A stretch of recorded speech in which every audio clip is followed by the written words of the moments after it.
નમસ્કાર મિત્રો, વાત કરીશું આજના તાજા સમાચારની। ખેત મજૂરો માટે ચેતવણીરૂપ કિસ્સો સામે આવ્યો છે, જેમાં જામનગર જિલ્લાના ધ્રોલ તાલુકાના લ્યારા ગામની સીમ વિસ્તારમાં એક વાડીમાં ચોંકાવનારી ઘટના બની છે, જેમાં ધૂળનું તગારું લેવા જઈ રહેલી 15 વર્ષની પરપ્રાંતીય સગીરાની ચૂંદડી થ્રેશર મશીનમાં આવી જતા ગળે ટૂંપો લાગવાથી ઘટના સ્થળે જ મોત નીપજ્યું।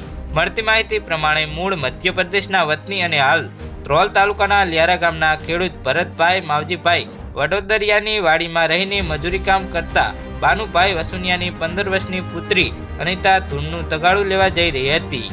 આ દરમિયાન ઘટના સર્જાઈ હતી, જેમાં સગીરાની ચૂંદડી થ્રેશર મશીનમાં આવી ગઈ હતી અને પુલીમાં વીંટાઈ જવાથી સગીરાનું ગળે ટૂંપો લાગવાથી મોત નીપજ્યું। આ બનાવને લઈને શ્રમિક પરિવારમાં શોકનો માહોલ છવાયો છે।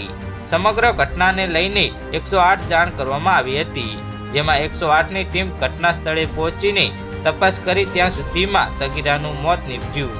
જ્યારે ઘટના અંગે મૃતકના મોટા ભાઈ સતીશ વસુનિયાએ પોલીસને જાણ કરતા ધ્રોલ પોલીસ સ્ટેશનના પોલીસ હેડ કોન્સ્ટેબલ ડીપી વઘોરા બનાવ સ્થળે પહોંચી ગયા હતા। મૃતદેહનો કબજો લઈને આગળની તપાસ હાથ ધરી। તો હાલ માટે આટલું જ, મળીશું નવી અપડેટ સાથે। જો તમને અમારા વિડીયો પસંદ આવતા હોય તો વિડીયોને લાઈક કરી ચેનલને સબસ્ક્રાઈબ કરી બાજુમાં આવેલા બેલ આઇકનને દબાવી દેજો, જેથી તમને આવા નવા સમાચારની અપડેટ મળતી રહે।